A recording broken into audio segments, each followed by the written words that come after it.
Okay, everyone, I think we're going to go ahead and get started. Welcome, everyone, to our first Talking Sense event. We're really excited you're here. My name's Catherine Richard, and I'm a reporter with Minnesota Public Radio. I actually live and work down in Rochester, Minnesota, so I came all the way up here tonight for it. And I was joking earlier that I was worried that the weather this winter had kind of made us soft and we'd forgotten we were Minnesotans. So given the weather, we're especially appreciative that you're here. I'm also really excited that we are partnering with Braver Angels tonight and on this project that you're going to be hearing about all year long at NPR News. We call it Talking Sense, and Braver Angels has been a great partner since the start in developing what this whole thing would look like. Lots of their volunteers are here tonight, but also Bill Doherty, who's the co-founder of Braver Angels, will be leading this workshop, so it's very special that he's here. He's a busy guy. So I wanted to tell you a little bit more about what this project is all about, and you'll have to bear with me because there's a bit of an origin story here, but the first half of my career was covering politics. I did it in Washington, D.C., and then I came to Minnesota and started working for NPR. Covered politics at the Capitol to some degree, but I had this niche beat in covering disinformation. And I would fact check political claims that people would make, like Mark Dayton, who was governor at the time, and then rate them. Are they true? Are they false? Are they misleading? And I think at the time I felt like it was really important to give people this information and to call this stuff out. And if we just gave everyone better information, then they would all just get on the same page, and there we go. But that has not happened. And I think the last 10 years or so has really put a finer point on that. Now, fast forward to 2020. I'm in Rochester. I don't cover politics anymore, but there's this virus that we keep hearing about in the news, and then all of a sudden it's in Minnesota. And all of a sudden I'm the lead COVID reporter for NPR because Mayo Clinic is in my backyard, and they, were really involved in their response to the pandemic. And I think all of this stuff I had been thinking about around polarization and why we couldn't have conversations about politics anymore really hit home when the pandemic hit, because I was out there talking to people who had lost someone that they loved to COVID, but just as many people who had lost an important relationship because they could not see eye to eye on the pandemic and all of the politics that kind of came with it.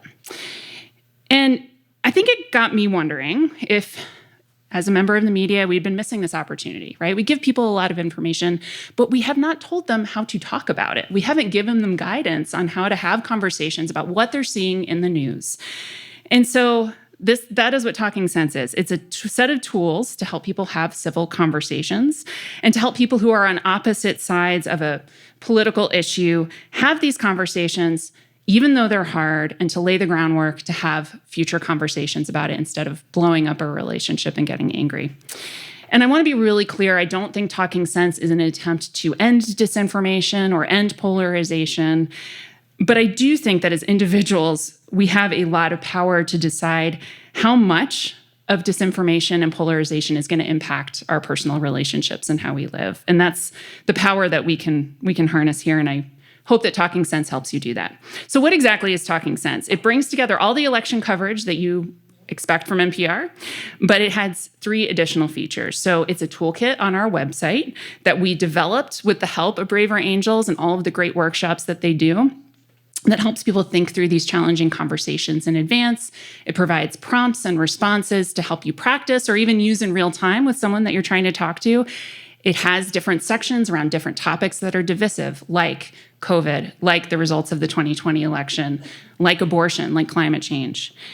And it also asks you to challenge some of the stereotypes that you bring into these conversations too. It's also events like we're doing tonight. We plan to take this on the road with Bill and the Braver Angels team, so stay tuned for future dates. This is our first attempt. And lastly, it's just a reporting thread that you'll hear throughout our 2024 coverage. You may have already heard some of the stories we've had on the air every Tuesday morning on Morning Edition. So before we get started, just a couple of housekeeping things. The bathrooms are out here and to the left.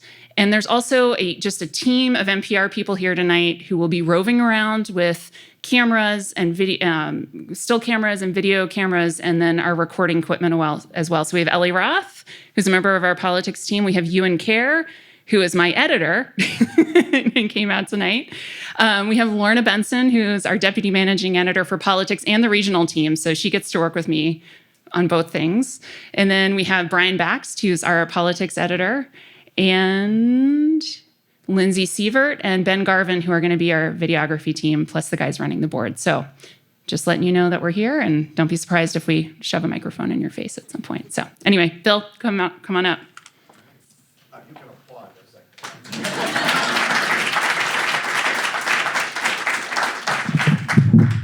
Always ask for applause at the beginning, because you can never tell about the end. That's a little secret here. So I'm Bill Doherty, and representing Braver Angels here. And what we're going to have tonight is a conversation about polarization, its sources, and what we can do individually about it. And it's going to be mostly interactive and conversational. So I should have been standing back here probably, but that's all right. So you came out here on a snowy, that feels like the first snowy night of, and so there's a reason why you came. So we'd like to begin by asking a few of you to introduce yourself, say what town you're from, and then briefly why you decided to come out here tonight to this conversation about polarization and what we can do about it. So I always like to say that in a crowd this size, there are 15% of you who, like me, are extroverts who think other people are dying to hear why you came out tonight, okay? So who would like to just introduce yourself? We have somebody, you're waving somebody? Yes. You have the microphone. I'm looking for somebody, not you. I thought maybe an extrovert had already stood up. So would somebody just like to go first and introduce yourself and say why you came? Go for it. Okay, so just wait for the... Yeah, there we go. I'm an extroverted introvert. My name is Carrie, and I live in Oakdale. I am about to start a new job as the executive director for the White Bear Area Chamber of Commerce. Okay. Also, my husband and I could not be farther apart on the political spectrum. Yeah. So I fully expect, no pressure, to walk out of here today being able to solve all business issues neutrally and household issues. By halfway through that we will have accomplished that. So thank you. Wonderful. Thank you for your realistic expectations for this evening. Thank you. Okay, welcome. Somebody else said yes. My name's Rolf Olson. I'm a Lutheran pastor, and one of the challenges is addressing current events in a way that embraces all perspectives. Yeah. And I have found that to be a difficult task. Yes. So I'm here to learn. Yes, thank you. Thank you. Yeah. Belly of the beast, chambers of commerce, clergy, yes.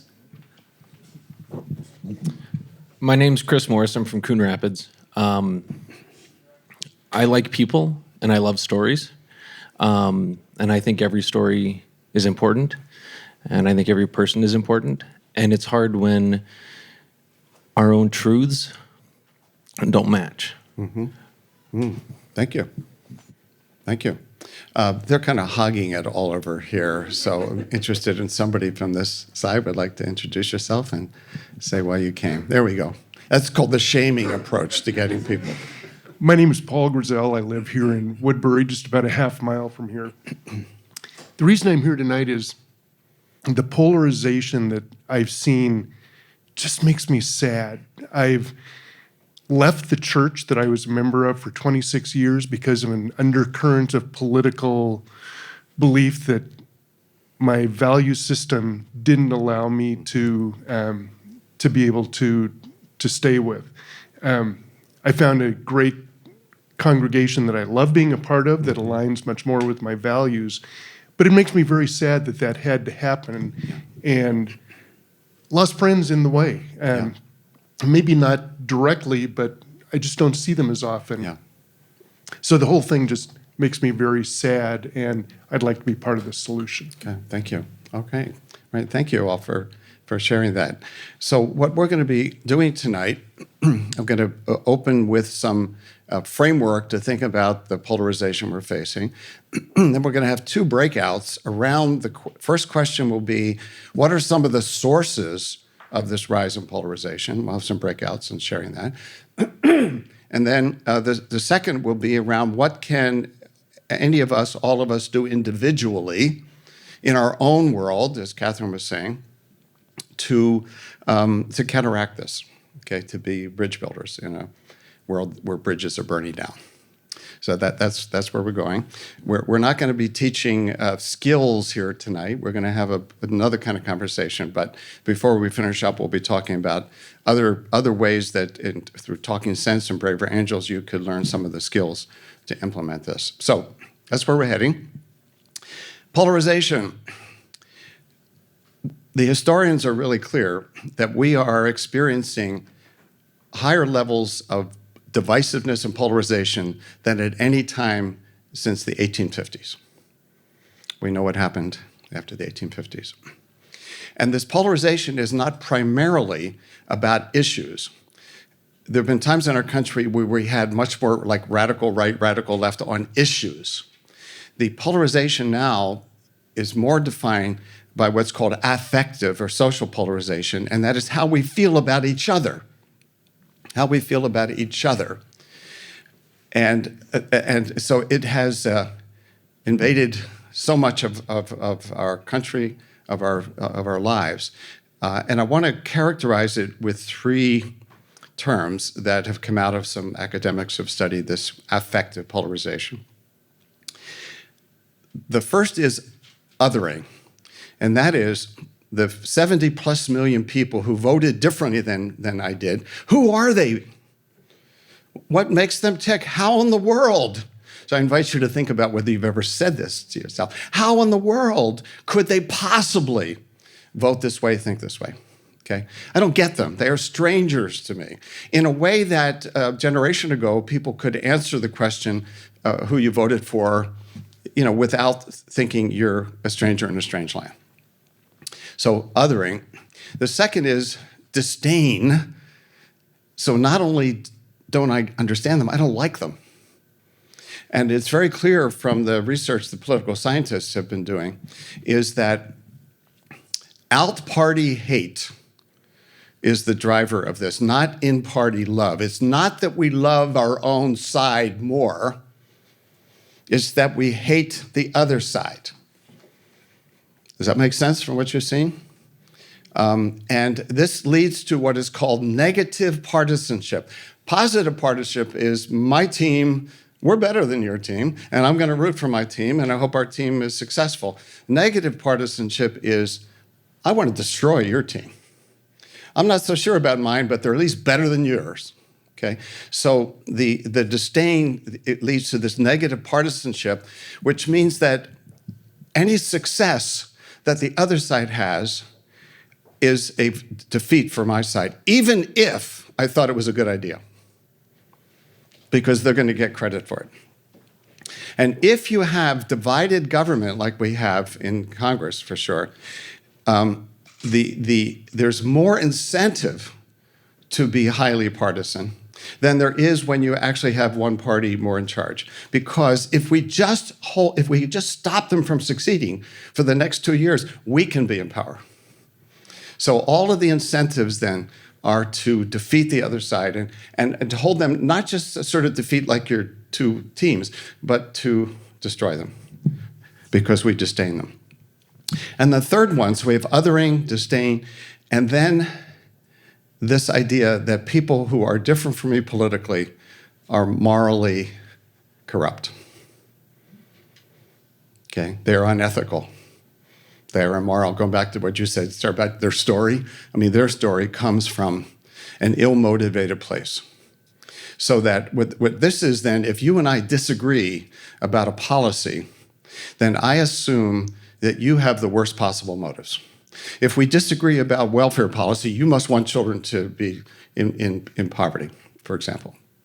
Okay, and so the three elements then, othering, contempt, and the idea that people are morally compromised are three of the factors that are going on now.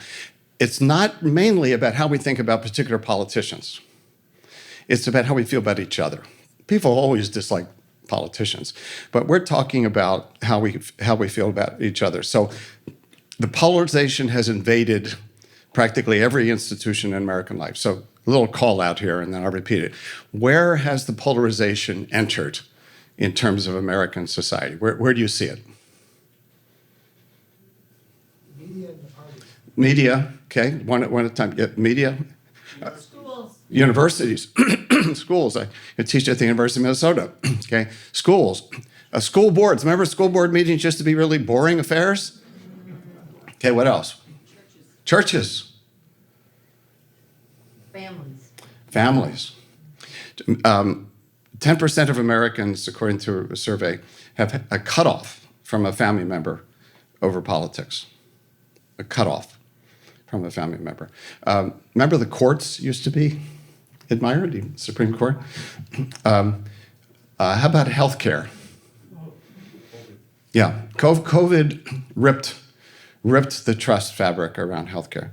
There is practically not a social institution that has not been invaded by this. And as soon as an issue becomes seen as red or blue, we become unable to solve it. So what I like to suggest is, this is the problem that keeps us from solving all the other problems. The polarization keeps us from solving all the other problems. Because as soon as you come up with a solution that I identify or my leaders say, no, that's the other side, I have to oppose it. I have to oppose it, even if maybe in another context I would think was a good idea. Okay, so are you all depressed? That's it for tonight, folks. So now what we're going to do, we're going to have some kind of civic deliberation here. First, about the sources of the rise of political polarization. 35 or 40 years this has been rising through multiple administrations. So it's not just one or two political leaders. It's happening in Europe. It's happening in Canada. It's happening all over. So it's not just the US. There are forces at play here. So as you think about some of the sources, I'd like you not to take the low road and say it's the other party, then you just contribute to the polarization, okay? But rather, what are some sources, some forces in our world that they're either new in the last 35 years or have changed? So don't go to human nature, because apparently I don't think that's changed much in the last 35 years. But some things have changed in our society. Okay, so you get the question, what are some of the sources of the rise in political polarization? I'm going to give you a moment to think about those sources, come up with a few, and then I'm going to divide you up for a conversation. So again, what are some of the sources of the rise in political polarization in our country? Many of them are happening elsewhere as well. Moment of silent reflection.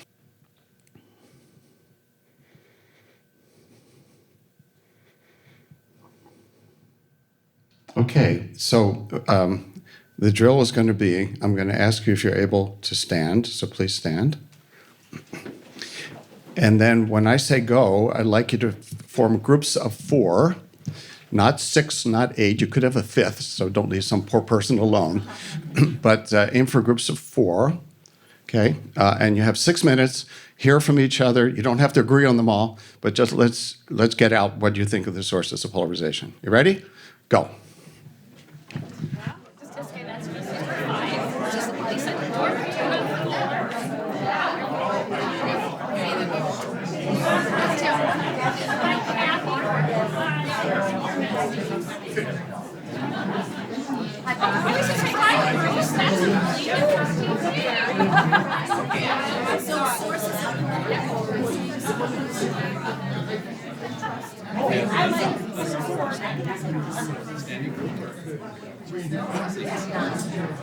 Okay, if you could reclaim your seats, thank you.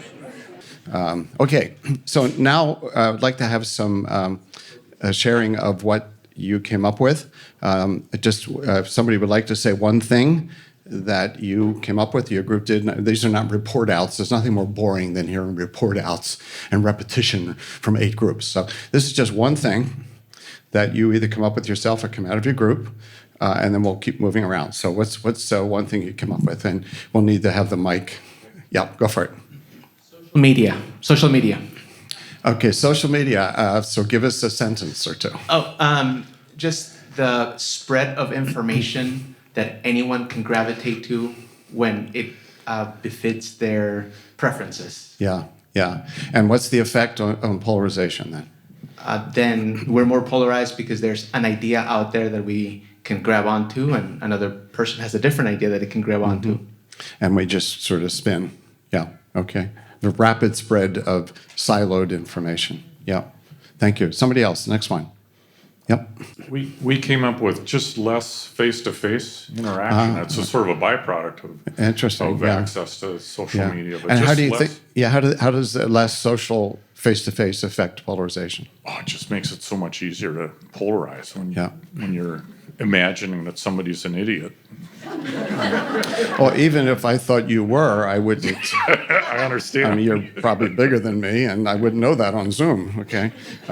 Yeah. So thank you for that. So there has been a decline in social engagement over the last 5 decades in this country. So just to elaborate on that, you may have heard of the famous book Bowling Alone. We are less engaged in our neighborhoods, our communities, our social clubs, and which are face-to-face. And you have to sort of figure out how to make decisions together, because we have this group that we are organizing together, and it tends to have an effect of it's a social, like with kids, like a positive socializing effect. We all need that as adults. When we have less of that face-to-face, and we only encounter face-to-face, particularly the people who are most like us, so we silo our face-to-face interactions by neighborhood, by profession, by religious denomination, by practically any other way, are siloed. So the face-to-face are with people who are smart like I am. And then we encounter others through various media, and it does add to the polarization. So thank you. How about a third one? Yep. It's kind of a combination of a breakdown of the American family and materialism. Families need to work more and more to buy more and more things. Therefore, they have less time to spend with their children. They put screens in front of the kids. They put screens in front of themselves, and there's just a lack of communication, and everybody's striving to get more and more things. I read a statistic that if everyone lived like the typical American, I'm talking about the middle-class American, we'd need 4 more planet Earths to consume the materials. Okay, and something you feel strongly about for sure. I'll pick up on a piece of this, that we are much busier than we were in the past. Some of this is we're working more hours, but we are occupying ourselves a lot more.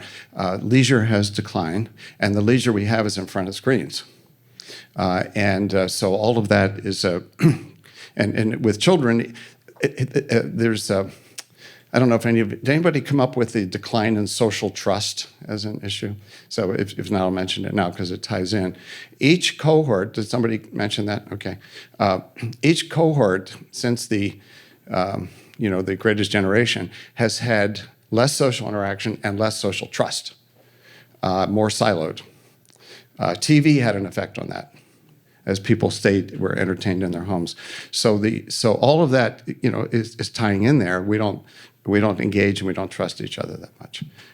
Yes. So with this one over here, yeah, go for it. 24-hour news cycle, as opposed to, I remember as a kid, you watch Walter Cronkite, and he reported the facts. And did you ever dispute Walter Cronkite? No, you never did. You trusted him. But now we have 24 hours of news, and we've isolated ourselves as either MSNBC or Fox News. Yeah. And so much of the news is opinion that just supports what we believe. It goes further and further to the side. Absolutely. Another generation, there were 3 on TV, 3 networks in public, and the news was fairly similar. Now, you could argue maybe it was too similar, too homogeneous, whatever. But now we select, as you were saying about social media, we select the sources of information. And so we live in different information universes now. It's very hard to do public policy together when our facts are so different from one another. It's a big driver. It's a big driver. Yes? You were mentioning how people withdraw into their own little cocoons. What about the architecture of the houses we're building today? 100 years ago, they had front porches. Everybody watched the neighbors go by, and they talked to each other and yelled across the street. What do we do now? Go to our decks behind our house, isolated from each other, behind the fences that we put up. And then we have our talk radio and our whatever. Interesting. Yeah, interesting. The decline of the front porch. Yeah, as a symbol of something. Yeah, thank you. Next one. What hasn't come up yet? We talked a bit about how the world is getting smaller too, so that in terms of what used to be everybody in your neighborhood was like you, well now we have more diversity in everything. There's multicultures, there's backgrounds, there's income levels or whatever, and people then end up having to deal with that on an ongoing basis, and that can just breed then distrust or conflict. Yes, thank you for that. When there's massive social change, demographic change, we live in the biggest immigration cycle since the early 20th century, and that was a time of stress. Whenever you have population changes, it's stressful. Some people are going to handle it better than others. When you have major cultural change, just think about what's happened with gay marriage in the lifetime of many of us in this room. Massive change. All kinds of sexual norms have changed. Gender, there's been, since the 60s, major cultural change. Now, whether you welcome it or not, it tends to be stressful for societies, for communities, okay? And then, of course, if you have public leaders who will demagogue any of that, and I'm not talking about left or right, I mean, you can have people who, prey on anxieties, and you get powerful stuff happening. A lot of the Scandinavian countries looked down on us before they had a lot of immigration. Okay, more homogeneous societies can say, look at America, you've got this racial problem, you have immigrants and all this stuff. Well, okay, welcome aboard. A multicultural, diverse society. It's stressful and it can be beautiful, but it's hard. It's hard. Yes? I'd say COVID-19, I think, caused a lot of division, not just wear a mask, not wear a mask, vaccine, no vaccine, but also the economic stress that it put on individuals, on countries, governments. I think that caused a lot of fear and instability for people. And so when you're financially feeling unstable, I think it's very easy to become fearful of other people, to find blame in other people, and to become more and more divisive. Yeah, I think we're just beginning to understand that.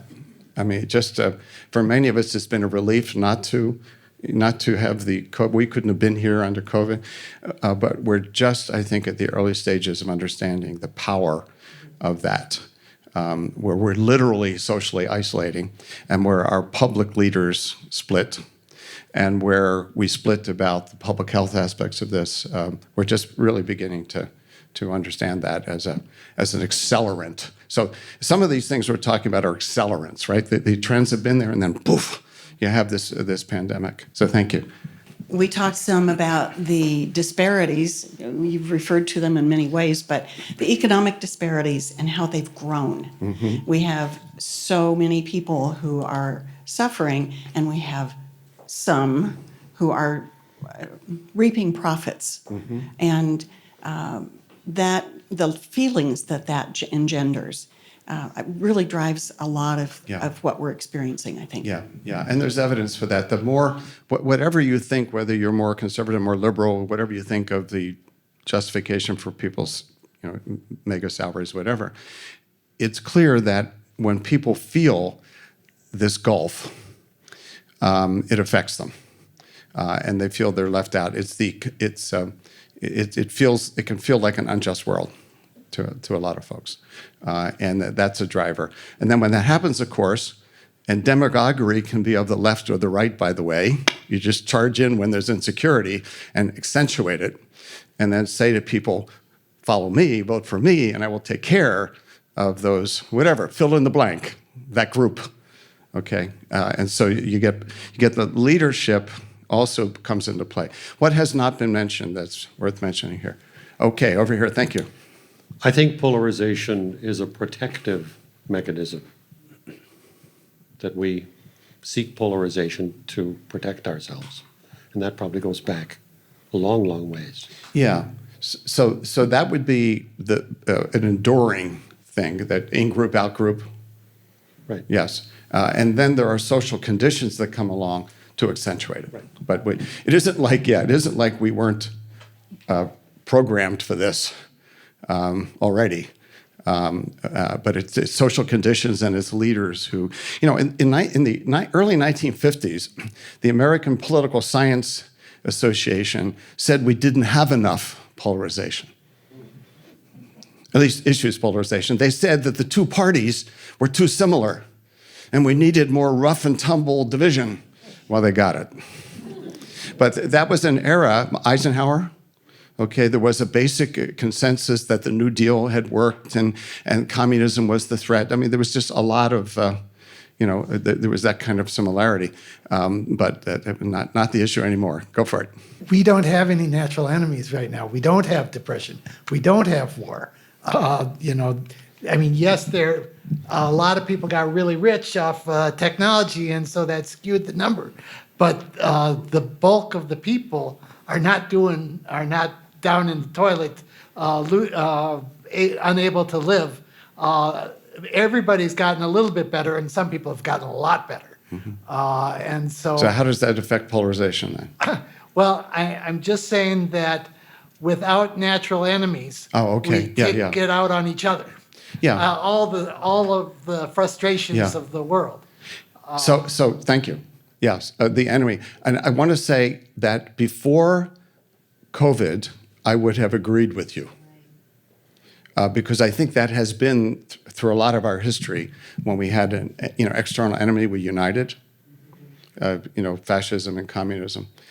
Going back to what you're saying about COVID, polarization has been rising, and then I thought maybe a pandemic would bring us together. No, it became a red or blue pandemic. So now I've given up my last one, officially. My last external hope, space aliens. I thought that if we had intelligent life from another solar system come down, we would know, are they red or blue would be the question. And I think we would divide. So last one. Yep. I'm really glad I got to go. Yeah. We're not talking at all about racial inequalities. So say. We're not talking about how this is affecting the policies that are being made. So make your point. How does racial inequality affect polarization? So make your point. Yeah, it's important. Yeah. Because people are being harmed by policies and institutions, and there are people who hold power, and there are those who are not benefiting from it. And those inequalities are filtering through on all sorts of layers of our lives: economically, healthcare, education, the ability to economically thrive, own a home, get good jobs. So those institutions and policies are the threads that constantly people are trying to maneuver. And in a situation where there are extreme inequalities in different groups of people, that also fosters a lot of polarizing, because those who want to protect what they feel they are benefiting from, and that if this is a status quo, I want to keep this. And those who are feeling that, wait a second, I've never had a chance at that. So there are extreme different ends of the perspective that are also part of this, that's, as you say, the accelerants. Right. We've just never really addressed them. Okay, as a country, you're saying. Yeah. I hear you. Let me add something to that. And that is that when we try to address racial equity issues, we polarize about how to do it. And I don't think it's simply those in power and those who are not. It really becomes, look what's happened with diversity, equity, and inclusion issues. So we that's why when it's defined, what you said would be defined by reds as blue, and then people would not listen to the rest of what you're saying.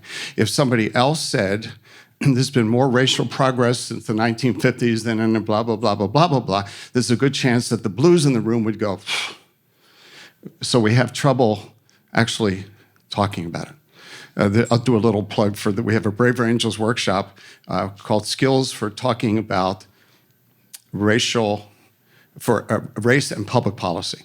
How can we talk in an appropriate, skilled way, not lecturing each other, about things like affirmative action, like reparations, like policing.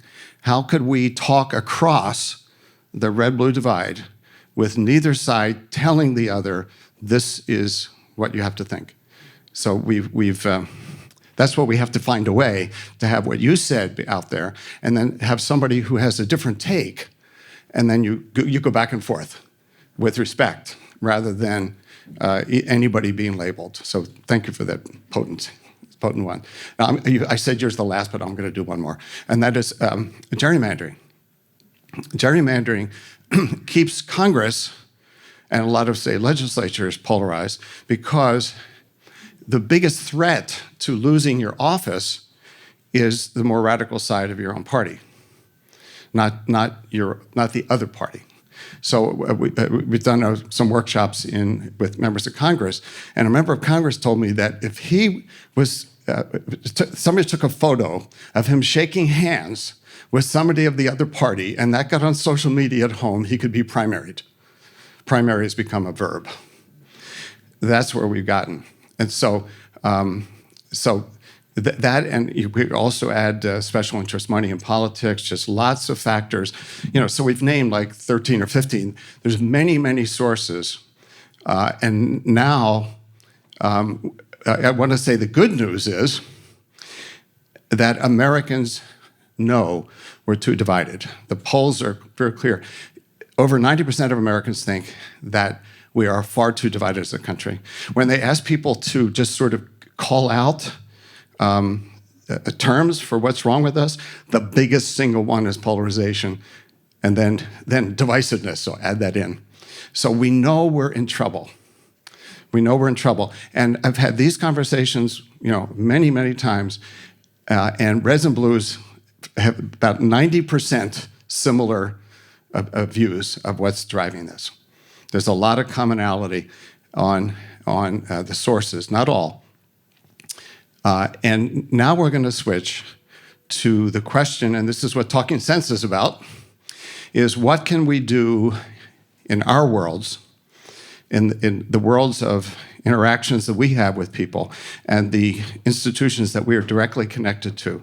What can we do individually to reduce polarization and to build bridges? So there's really two things there. How do we lower the temperature of our own negativity interacting with people who disagree? And then how do we build bridges? And so what can we each do in our own lives? That's what we're going to talk about next. The question is not what should others do, but what should you do? What should I do? What can I do? What can you do? You get that question? Because we always want to say what the other folks, if they only listened to me better, the world would be. Okay, so take a moment to think about some specific things that you're doing, you might want to keep doing, but if you can think about something new or something you want to do even more of, that would be helpful too. So take a moment, and then we'll have you back in your small groups. Moment of personal reflection.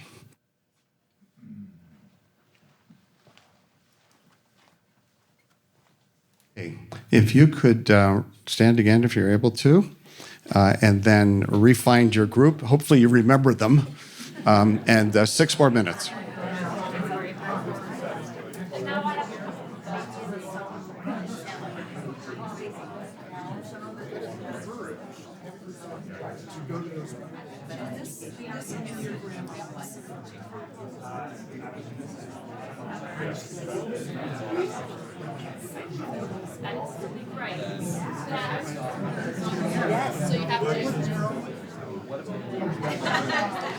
Everybody sit down.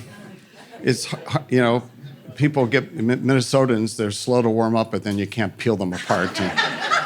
But I did a little shaming of this group here. I went up and said, you were the bad group last time. And then Lisa said, really? I'm so sorry. And, see, I'm from Philly. I expected a pushback on that.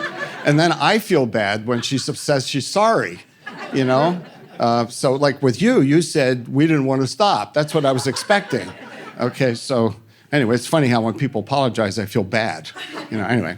Okay, so let's just start with who's got something they'd like to share that they want to do and work on individually. Yes, in the back.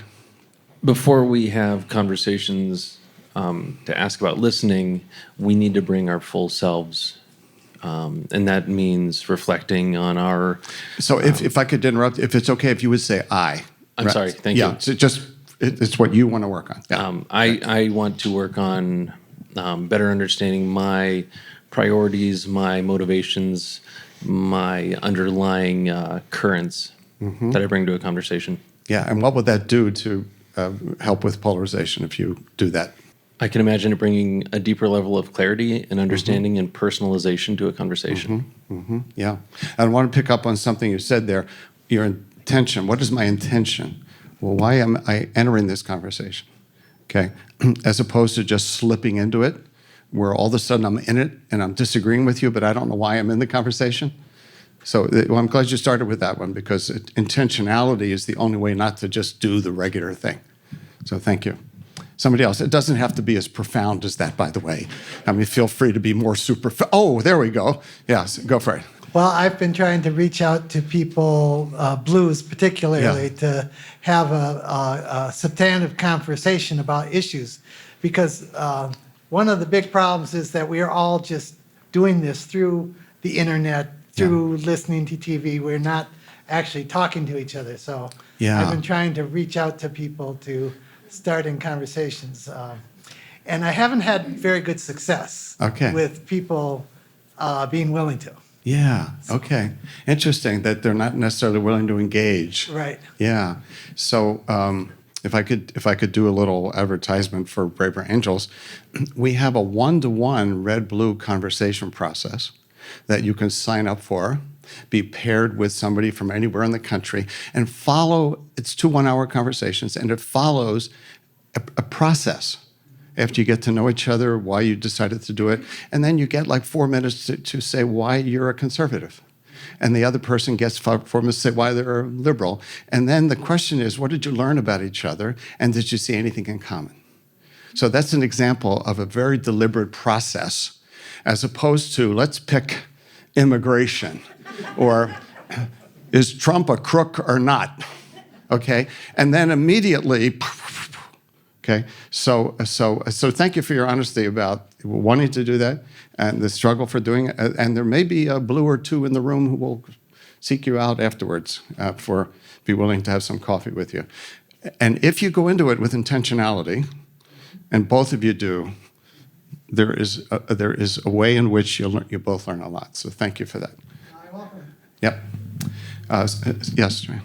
I'm in a new neighborhood, so what I'm working on is we've started a book club, and I'm getting to know people, and it's clear we're not all on the same page, but it's giving me a chance to use some of the skills and bring a community together. They want to be a community together. Yeah. So it's an opportunity that I feel like, that's fertile ground. Yeah. The other thing I'm going to do is, again, I'm in a new community. I'm going to go visit my legislator, who is of the other party, and have a conversation. Say, let's go to coffee. Oh, okay. Yeah. And you'll be clear that you're in the other party and reach out. Yeah. Great. Thank you. Who'd like to go next? I think just entering any kind of conversation that I want to have with just a sense of curiosity. And so if I set that intention of curiosity, to be open to wherever that goes. Yeah. And listen. Yeah, thank you. Curiosity. What happens when we're internally polarized, we're no longer curious. We just know they're wrong. And they probably have bad motives, or at least they're ignorant. And so what's to be curious about people who think the earth is flat? I mean, it's weird.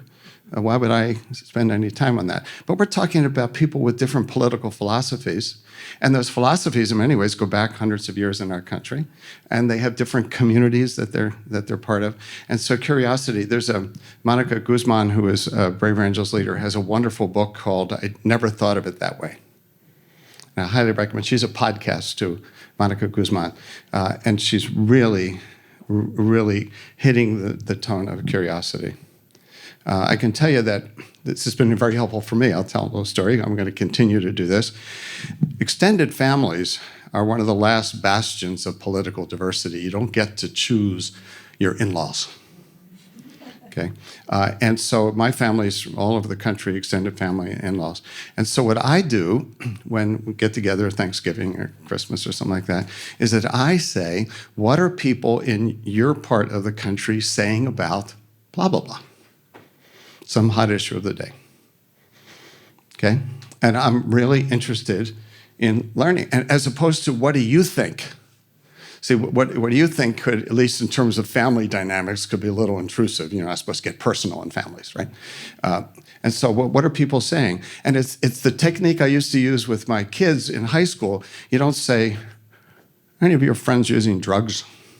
I'm not going to betray their friends. But I read in the paper that most kids at your high school know somebody who could get drugs. And they go, well, duh.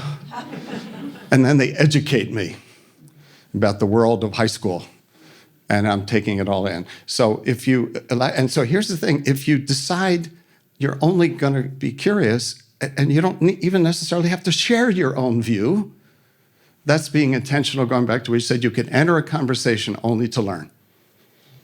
You could enter a conversation at the end of it, say that was very helpful to me. Okay, thank you. So somebody else. So in that situation, is it possible, though, if there's more than one person, it's not one-on-one anymore. Yeah. Is it possible that one individual, the people you're talking with, can go off the side, and now you've got a raging war? Yeah, that's right. Oh, you've been in my family? No, in mine, that's the way it works. Yeah. So I would say do this one-to-one in general, because groups are harder. Whoever is the most... this is like a family therapy thing. Whoever's the most anxious one in the group or oppositional one will take it to the lowest level, particularly in families. So this is mostly for one-to-one. Yeah, that was a good question. Thank you. I was making a little joke there by saying it was a good question. Yeah. There we go. Thank you. I mentioned earlier that I'm a pastor, and the difficulty in addressing topics in a civil way, which really grieves me how I see how many churches today are just talking about those who disagree with them are satanic and demonic and all that crap. What is helpful for me is everyone I look at is a child of God. Mm-hmm. And that certainly impacts how I treat them, that othering and the disdain and that sort of thing that you talked about. That's off the table. Mm-hmm. Respect, civility, love, affirming, and listening. Yeah. And I hope we can get that message out more clearly. Yeah. Thank you for that. We don't have to, we can still love one another even if we don't agree. Absolutely. Yeah. And looking for that common humanity. Yeah. It makes me want to say one other thing while she's running around. So, is that one of the things I've learned in Braver Angels is that if I just engage at policy and not values, not aspirations, that's where we polarize. So getting to almost everything, just about everybody hopes that our children are well educated, that people are healthy and have good health care. Where we differ is about how to get there. We differ sharply about how to get there. But the big thing I learned in all this work is that if I start at, do you support charter schools? Do you support the public education, public dollars for private schools? You against teachers' unions? Up here, we're just dealing with our differences. But if we talk about what we hope for this next generation, we tap something that makes it easier for me to find my love for them because we want something similar. Go for it. So I'm from California. I'm from Los Angeles. And this is my second tour of duty living in Minnesota. And tour of duty? Yeah. The first time I didn't come here with an open mind. And I think this time I came with more intentionality, especially considering the fact that I moved after George Floyd was murdered. And so I think coming here, being more open-minded, in LA, it was easy to find people who looked like me, who thought like me. And so putting myself in situations that are outside of my comfort zone, and just being more open to experiences and ways of thinking that may not be like how I grew up, I feel has helped me to. Beautiful. Did you sort of intentionally or consciously think that way on your second tour of duty Yes. in the Minnesota combat Yes, zone? I actually told people that I felt called to move back here. Okay. And then you came with this in mind, going back to intentionality. Yes. Yes. As part of, yeah. Yeah, good, yeah. And with lots of reasons not to. With lots of reasons not to. Thank you. Thank you. Yes. I want to work very hard at trying to engage with younger generations. I find that a lot of the struggles, a lot of the strife, I know it's not only in our generation, and I use that term very loosely here. Because there are a lot of old people here. Yeah. Well, hey, I think many of Just us, most of speaking. us have gray hair. So, I mean, whether we dye it or not. But I'd really like to think about how the younger generations are thinking about this and seeing it differently. Yeah. And I am a professor, so I do get a perspective on that. But I think that they have a lot that we can learn from. Yeah. Yeah. And that they don't want to have this kind of contention. No, they do not want They it. don't. They do not want it. They do not want it. And we're leaving it to them. We are. Yeah, And yeah. I've often thought about how we are not modeling what we want them to do, and yet we just expect that they should know how to do it. Yeah, yeah. And we're not doing it yet Yeah, ourselves. Yeah, yeah. Thank you. Yeah. Somebody else have a? Go for it. I think there's something about experiencing other people as whole individuals with whole big stories and not letting one element of their perspective be the thing that you ever want to learn about or talk about. So could you put that into what you want to work on? Or just, in other words, make it a little more personal, say what's important to you and what you want to keep doing. Well, I like my colleague in the back there. I love stories, and I think that mining people's experiences and lives for the richness that people's lives reflect can be a great way to connect with people. Beautiful. One of my beliefs is that behind every passionate political belief, there's a story. If somebody feels really strongly about something, there is a story. And if I just start with, I don't agree with you, then I don't understand them in a deeper way. So let me end this part with, based on following up what you were saying, is one of the Braver Angels experiences that we brought to elected officials, members of legislatures, and a couple times in Congress, is small groups, and everybody gets 5 minutes uninterrupted to answer this question. What life experiences have influenced your values and beliefs about public policy and public service? What life experiences have influenced your values and beliefs about public policy and public service?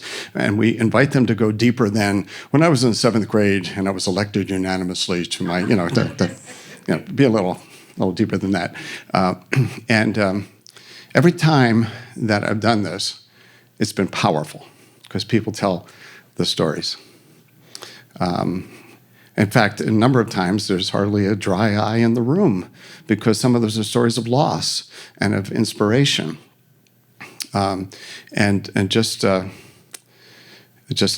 Two experiences there about what happens when we listen to each other more deeply.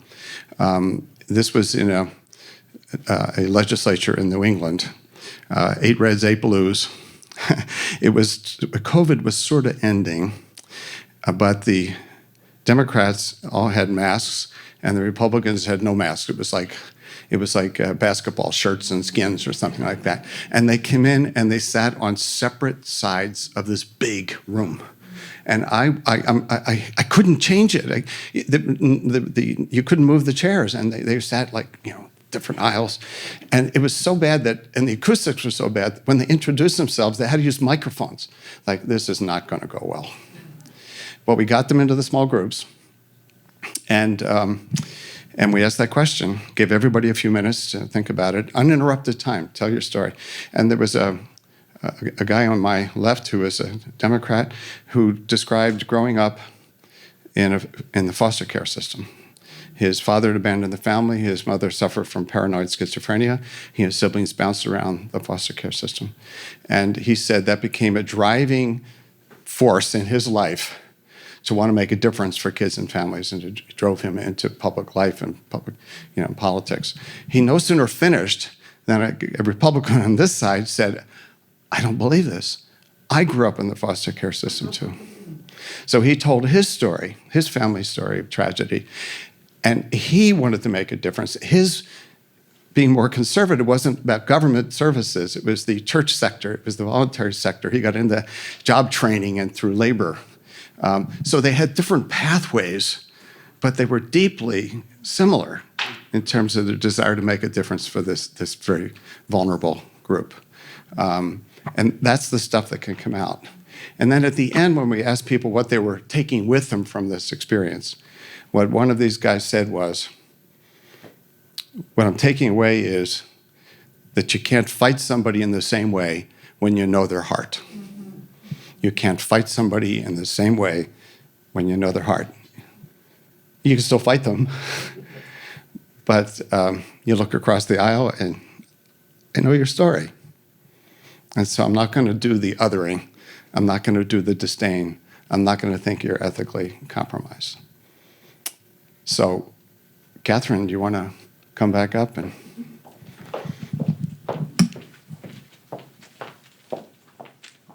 that was a great story, and I have big goals of getting every member of the Minnesota legislature into a room to do something like this, so we'll see.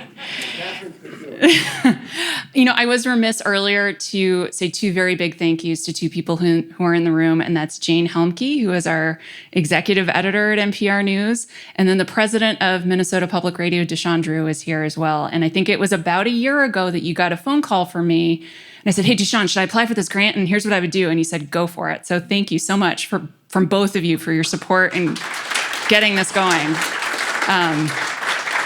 Not every newsroom says yes. In fact, most don't. And thank you all for being here tonight. I'm learning in the process too. I mean, being a journalist is all about being curious. And sometimes, you just are doing a job and you don't go the extra mile. But when you do, you get the better stories that show the humanity of people in your storytelling. So thank you so much for being so candid and honest tonight. So you might be wondering, what do I do next? Now, this was great, and then we don't want you to leave here and just forget about it. So we do have some resources for you. The first thing I'd love for you to do, if anyone is interested, is find Ann Guttridge. She's over here. She is one of our social media gurus who understands things like TikTok in a way that I don't, and she would love to talk to you. Just tell her how things went for you tonight. Did you have any insights? She's our person, so please do share.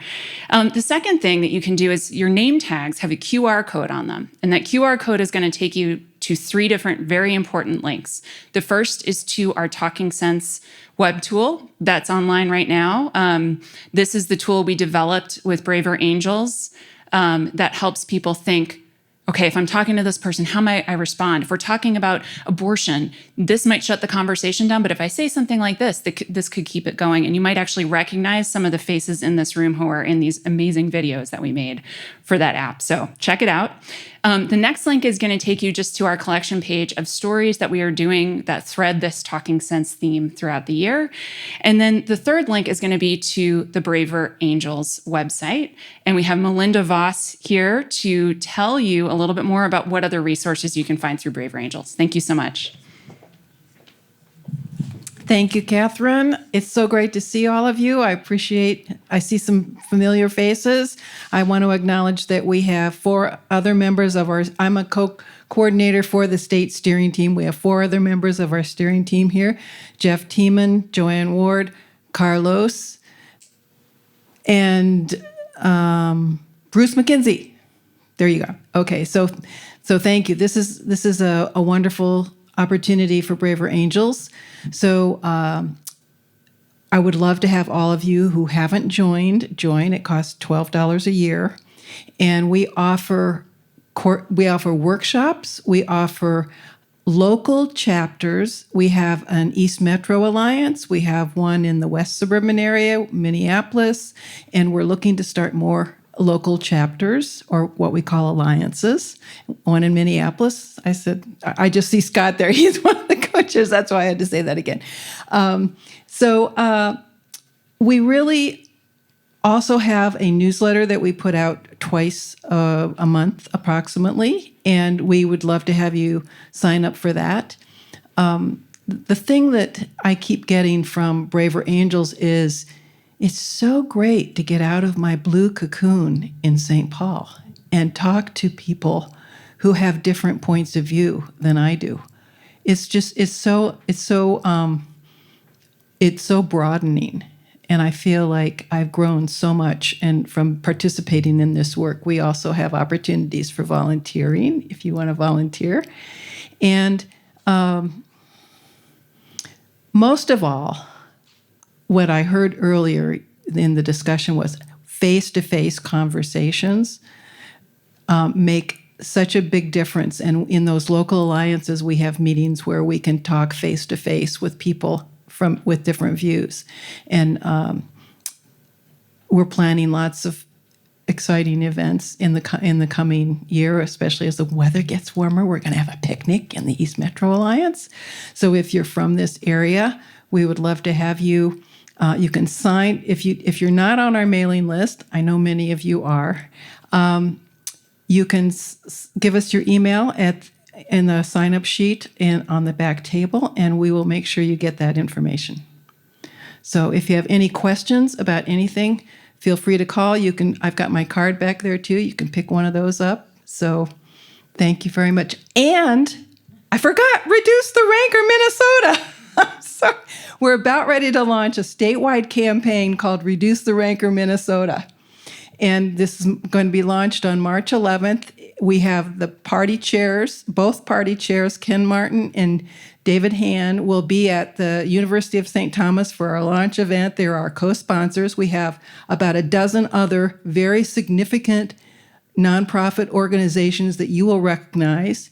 You can go to our newly launched Minnesota Braver Angels website and get that list. We'd love to tell you more about it. We're going to do events over the next year, and we're asking Minnesotans to do at least one thing to help reduce the rancor. And there's lots of ways we offer you can do that. And so if you have any questions, let me know. Thank you. Okay. And just so happy to be partnering with NPR, and so glad you're here tonight. We always like to end whatever we do by asking a few people to say what they're taking with them from our time. So we asked you at the beginning, and so I'd like to invite you to reflect on some take-home thought, some take-home action, something you're going to take with you from our time here tonight. So take a 30 seconds of reflection. And then I'll ask for some people to tell us what you're taking with you.